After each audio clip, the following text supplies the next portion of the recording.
Two female Scandinavian tourists were brutally murdered while hiking in Morocco's Atlas Mountains. 24-year-old Dane Louise Vesterage Jeppesen and 28-year-old Norwegian Maren Juland were stabbed to death by suspected Islamic jihadists. And a horrific video shows Jeppesen being beheaded. Although the attack was likely sexually motivated, the killers later claimed allegiance to ISIS. And guess what one of the victims had previously posted on her Facebook page? A video showing a bearded Muslim man alongside the words, "Never judge people by their appearance." The video, a short film entitled Think for Yourself, shows a white woman looking at a bag-carrying Muslim with suspicion. Plainclothes police officers then run out of the car towards the Muslim. Then they run straight past him and instead tackle a well-dressed white man with a briefcase before finding a bag full of drugs. The Muslim man then meets his family and the white woman realised what an Islamophobe she was. Never judge people by their appearance, the young blonde Scandinavian girl wrote on her Facebook before travelling to Morocco,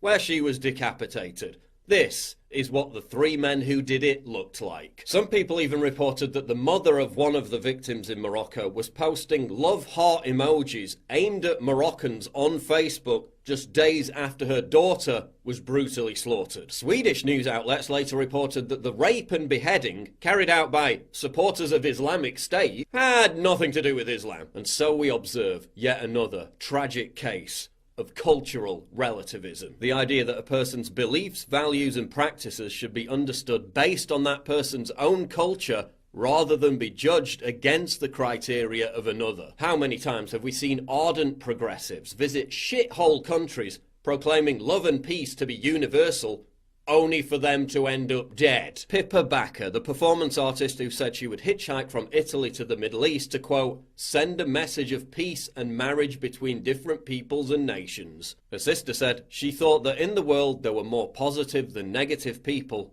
and that it was right to be trusting. When she got to Turkey, what happened to her? Raped and strangled to death. When news of her murder broke, authorities and the media were keen to downplay any connection to Turkey or any connection to the killer's belief system. Amanda Kajira, the liberal activist who travelled to Haiti to raise awareness about violence against women. She said she was, quote, committed to preserving the dignity of black men in a world which constantly stereotypes them as violent savages. What happened to her? Held on a rooftop and repeatedly raped by a black man. When she wrote about the experience after, guess who Amanda said was to blame? White men. Ellen Krantz, a Swedish supporter of multiculturalism and a strong advocate of mass immigration. She was a member of a Facebook page called We Like Diversity. What happened to her? Raped and killed by an Ethiopian immigrant and dumped in a forest. Zeda Catalan, the Swedish Green Party politician who was a staunch advocate for open borders before visiting the Democratic Republic of the Congo. What happened to her? Beheaded and thrown in a shallow grave. 20-year-old Ellie Warren, a left-wing environmentalist who visited Mozambique for the diving and for the, quote, pumping nightlife. According to her mother, she was, quote, just one of those girls that wanted to travel the world and see everything she could before she was 30. Warren had an insatiable desire to, quote, help others less fortunate than herself. What happened to her? Raped,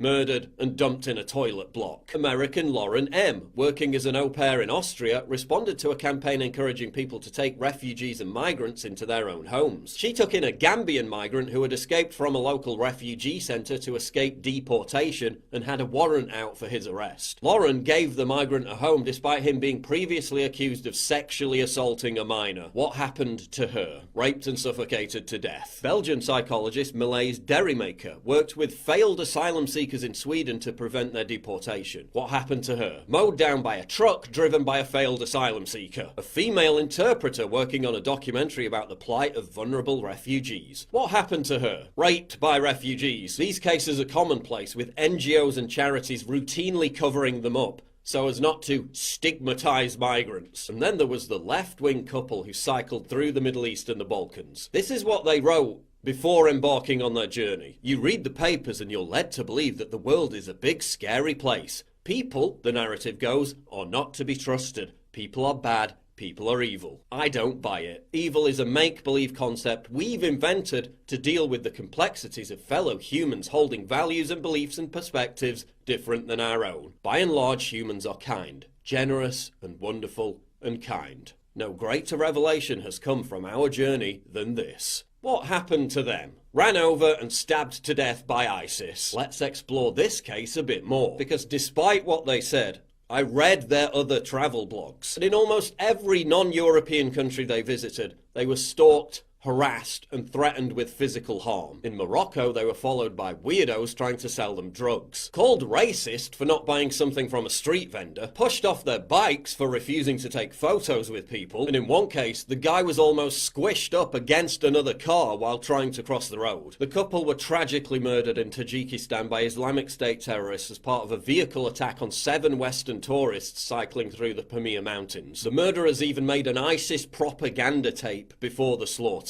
So yes, evil does exist, and there are evil people in the world. And some countries are more dangerous than others because some cultures and some belief systems are worse than others. Our negative view of some other cultures isn't just a product of our own ignorance and bigotry. It's a fair appraisal of what happens in those countries due to the attitudes of the people who live there. Does that mean that everyone in Morocco or Tajikistan is out to harass, attack or murder Western tourists? No, of course not. But that's not the issue. The issue is that leftists have embraced moral and cultural relativism. They've projected their own self-delusion that the world can be a utopia if we just all collectively believe it to be that way. No, the world doesn't work like that. There are bad people in the world. Evil exists in the world. And no amount of wishy-washy, #love wins speciousness is ever going to change that fact.